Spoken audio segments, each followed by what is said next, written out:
No primeiro livro da Bíblia, Gênesis, cujo nome significa origem em grego, somos levados ao início de tudo. Através de seus 50 capítulos, somos guiados pela história da criação do mundo.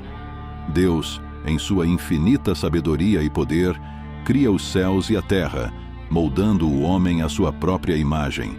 Em Gênesis, também acompanhamos a origem do povo de Israel, o povo escolhido por Deus.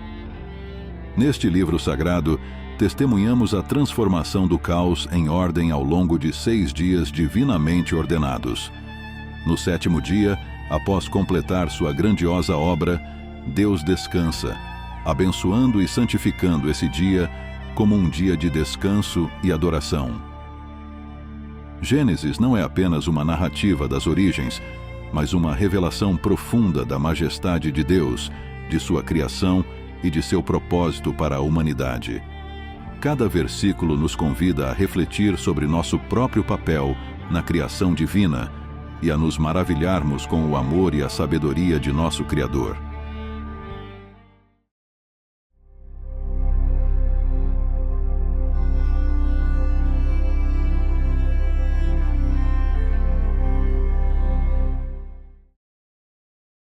O livro de Gênesis, que em hebraico é chamado de Bereshit, é o primeiro livro da Bíblia e tem um significado profundo na teologia cristã. Ele é conhecido como o livro das origens ou dos começos, pois narra a criação do mundo, a história dos primeiros homens, a queda do homem e o início do plano divino de redenção.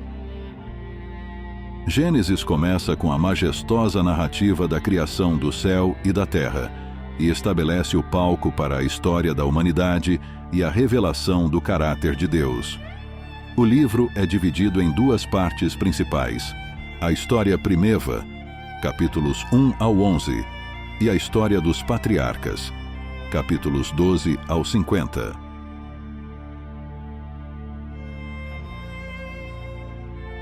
Esta seção inclui a criação do mundo, a criação do homem à imagem de Deus, o Jardim do Éden, o pecado original, o dilúvio e a Torre de Babel. Estes relatos são fundamentais para entender a condição humana e a necessidade da graça divina. Caim e Abel, filhos de Adão e Eva, nos mostram a tragédia do primeiro fratricídio, onde o ciúme leva Caim a cometer um ato irreversível, marcando a terra com o sangue de seu irmão. Noé, um homem justo em meio à grande corrupção, é escolhido por Deus para construir uma arca, uma embarcação de salvação para sua família e representantes de toda a criação, enquanto o dilúvio purifica a terra. A Torre de Babel surge como uma expressão da ambição humana, mas também como um lembrete da dispersão divina que dá origem à diversidade de línguas e nações.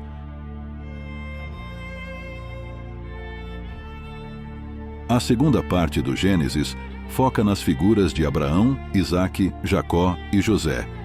Aqui, vemos o desenvolvimento do povo de Deus e as promessas feitas por ele, que formam a base da fé. Através das histórias dos patriarcas, aprendemos sobre fé, obediência e a fidelidade de Deus às suas promessas. Abraão e Sara iniciam uma jornada de fé, deixando sua terra natal em busca da promessa de Deus. Enfrentam desafios e triunfos, incluindo o nascimento milagroso de seu filho, Isaque. Ló, sobrinho de Abraão, encontra-se em Sodoma e Gomorra, cidades marcadas pela iniquidade, cujo destino serve como um aviso severo para as futuras gerações. Ismael e Agar, mãe e filho, são enviados ao deserto, mas não são esquecidos por Deus, que lhes promete uma grande nação. Isaque e Rebeca continuam o legado de Abraão, enfrentando seus próprios desafios, incluindo a rivalidade entre seus filhos gêmeos, Esaú e Jacó. Jacó, o suplantador, luta com Deus e com os homens, prevalecendo. Seu nome é mudado para Israel, e suas 12 tribos formam o povo escolhido. Por fim, José, vendido como escravo por seus irmãos, ascende ao poder no Egito e, em um ato de magnânima reconciliação, salva sua família da fome, prefigurando o Salvador que viria para redimir o mundo. Gênesis é vista como a base da narrativa bíblica da redenção. O amor de Deus é evidente desde o início, quando ele cria um mundo bom e belo para a humanidade.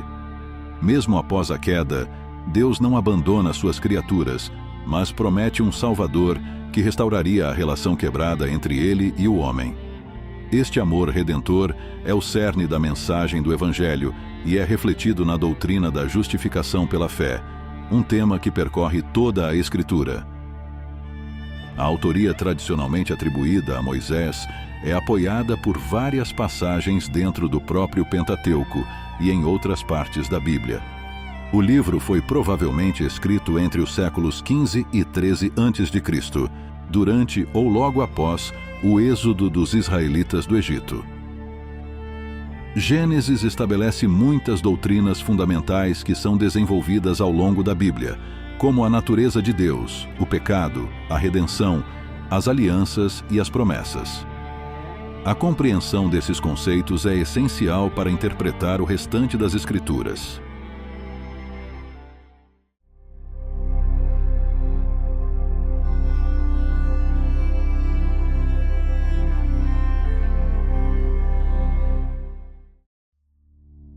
O livro de Gênesis é o alicerce sobre o qual se edificam muitas das doutrinas fundamentais que permeiam toda a Escritura. Sua importância transcende a história antiga, oferecendo insights filosóficos profundos sobre a natureza de Deus, o pecado, a redenção, as alianças e as promessas. Estes conceitos não são meras abstrações teológicas, são as bases sobre as quais se constrói toda a compreensão cristã do mundo e da existência humana. Em Gênesis, a natureza de Deus é revelada como Criador absoluto, eterno e soberano. O versículo inicial: "No princípio, criou Deus os céus e a terra." Gênesis 1:1. Não apenas estabelece Deus como a fonte de toda a existência, mas também sublinha sua transcendência e imanência. Esta concepção de Deus, além de ser a base para a teologia cristã, molda uma visão de mundo onde a ordem, a finalidade e a moralidade derivam de um ser supremo e pessoal. O pecado, introduzido através da desobediência de Adão e Eva, não é apenas uma falha moral, mas uma ruptura ontológica na relação entre o homem e Deus. Este evento, narrado em Gênesis 3, explica a origem do mal e do sofrimento no mundo, colocando o pecado como a grande disfunção que a redenção divina busca reparar. A narrativa da queda sublinha a necessidade de um Redentor e prepara o terreno para a compreensão da obra de Cristo no Novo Testamento. A redenção, anunciada já no proto-evangelho, Gênesis 3:15, é a promessa de que o descendente da mulher esmagará a cabeça da serpente. Este tema de redenção perpassa toda a Bíblia, culminando na pessoa de Jesus Cristo. A promessa de um Salvador reflete o amor e a misericórdia de Deus, que não abandona a humanidade caída, mas planeja sua restauração. As alianças estabelecidas em Gênesis, como aquelas com Noé, Gênesis 9:8-17, e Abraão, Gênesis 12:1-3, revelam o caráter de Deus como fiel e comprometido com sua criação. Estas alianças são promessas divinas que demonstram a intenção de Deus de se relacionar com a humanidade e de guiá-la em direção a um propósito redentor. Elas são precursoras da nova aliança em Cristo, que é central para a fé cristã. Finalmente, as promessas de Deus em Gênesis estabelecem um padrão de esperança e expectativa que se cumpre ao longo das Escrituras. A promessa de bênção a todas as nações através da descendência de Abraão, Gênesis 12:3, é uma antecipação da missão universal da Igreja e do Evangelho. Compreender esses conceitos é essencial para interpretar o restante das Escrituras e para viver uma vida cristã autêntica. Eles não apenas nos informam sobre a natureza de Deus e seu plano para a humanidade, mas também nos desafiam a viver de acordo com a verdade revelada. Através de Gênesis, somos chamados a reconhecer a majestade do Criador, a gravidade do pecado, a necessidade de redenção, a segurança das alianças divinas e a esperança nas promessas de Deus. Assim, o estudo de Gênesis não é apenas uma jornada intelectual, mas um convite a uma relação mais profunda com Deus e um entendimento mais pleno de seu propósito para nossas vidas. Em um mundo muitas vezes confuso e caótico, essas verdades fornecem uma âncora firme, guiando-nos na direção da vida abundante prometida por Cristo.